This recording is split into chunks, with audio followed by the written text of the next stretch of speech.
बिस्मिल्लाहिर्रहमानिर्रहीम। अस्सलाम वालेकुम वरहमतुल्लाहि वबरकातुहू।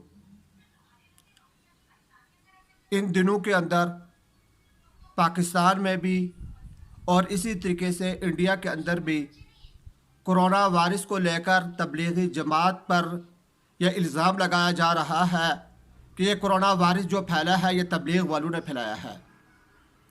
हालांकि ये बात बिल्कुल गलत है। ये बात सारे पाकिस्तानी भी जानते हैं और आपको भी इस बात का इल्म होगा कि पाकिस्तान के अंदर कोरोना वायरस के जितने भी मरीज़ हैं, जितने भी केस आए हैं, मेरी इत्तलात के मुताबिक अभी तक 100 में से 5 आदमी भी ऐसे नहीं हैं कि जिनको जमात वालों की वजह से या जमात वालों को कोरोना वायरस की बीमारी लगी हो।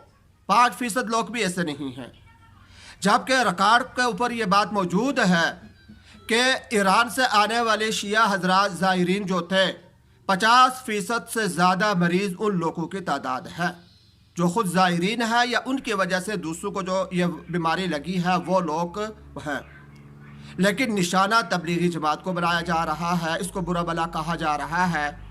तबलीग वालों का कसूर क्या है? तबलीग वाले क्या करते हैं? तबलीगी जमात ये लोगों को जाकर, लोगों के पास जाकर, उनके घरों के अंदर जाकर उनको दीन की दावत देते हैं, उनको नमाज रोज़ा की दावत देते हैं। ये तबलीग वाले कितने बेनमाजी हैं जिनको इन्होंने नमाज के ऊपर लगाया है।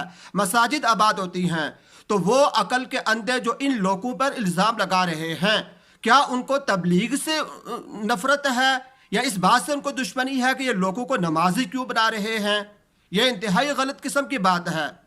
मेरा तो ख्याल ये है कि जो तबलीग वालों पर ये इल्ज़ाम लगा रहे हैं, आज से कुछ अर्सा पहले, कुछ दिन पहले कुछ लोगों ने ये नारा लगाया था कि मेरी जिस्म मेरी मर्जी। ये वो लोग हैं या उनसे मिलते जुलते लोग हैं जो बददीन लोग हैं, जो खुद दीन को पसंद नहीं करते और ये बात भी पसंद नहीं करते कि कोई दूसरे लोग भी दीन के ऊपर आए, नमाजी बने। ये इस किस्म के लोग हैं जो तबलीग वालों पर ये इल्ज़ाम लगा रहे हैं।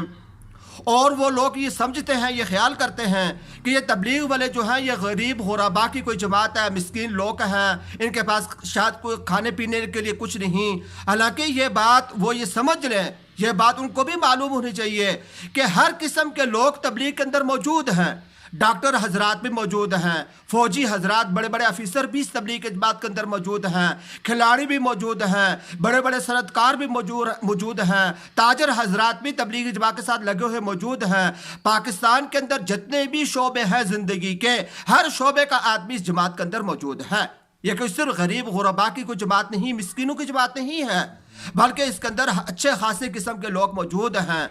हाँ, सिर्फ बात यह है कि ये लोग जितने भी हैं सारे के सारे अल्लाह तबारक व तआला से डरने वाले लोग हैं। ये नहीं चाहते कि हमारे पाकिस्तान के अंदर पहले से एक मुसीबत आई हुई है तो इनके बोलने की वजह से या इनकी किसी हरकत की वजह से इस मुसीबत के अंदर मज़ीद इजाफा हो। जो लोग अकल के अंदर ये ख्याल करते हैं कि ये लोग हैं, हम इन पर इल्ज़ाम लगा देंगे और इन पर इल्ज़ाम लगाकर हम खुद बरी ज़िम्मा हो जाएंगे, वो ये गलत सोचते हैं। जो इनको कमज़ोर समझते हैं उनकी बहुत बड़ी ये गलती है। मैं एक छोटी सी बात, एक छोटा शेर आपके सामने इन तबलीगी जमात वालों की तरफ से अर्ज़ करता हूँ कि हमारी नरमी को कमज़ोरी ना समझ, हमारी नरमी को हमारी कमज़ोरी ना समझ, हम झुक कर चलते हैं खुदा के खौफ से। यानी जमात वाले जो हैं अगर वो नरम हैं या कोई सख्त बात नहीं करते तो इसकी वजह यह नहीं कि उनको बोलना नहीं आता, उनके अंदर ताकत नहीं है, उनके अंदर हिम्मत नहीं है, सब कुछ है। वो सिर्फ अल्लाह पाक से डरते हैं और वो इस बात की कोशिश करते हैं कि हमारे जिस्म से, हमारी जान से, हमारे हाथों से, हमारी ज़ुबान से हमारे किसी मुसलमान भाई को तकलीफ ना पहुंचे। तो इसलिए मैं ये बात बिल्कुल वाज़ेह कर देना चाहता हूँ कि जो हजरात इस किस्म के बातों के अंदर मुब्तला हैं, जमात वालों के ऊपर जो इल्ज़ामात लगा रहे हैं, वह इससे बिल्कुल बाज आ जाएं। ऐसा ना हो कि पहले से हमारे मुल्क के अंदर जो वबा मुसीबत आई हुई है तो हमारे इन इल्ज़ाम तराशों की वजह से अल्लाह तबारक व तआला कोई और मुसीबत के अंदर इस कौम को, हमें, मुझको और आपको मुब्तला ना कर दे। अल्लाह तबारक व तआला हम सबको इन बातों से, गलत बातों से रुकने की तौफीक अता फरमाए।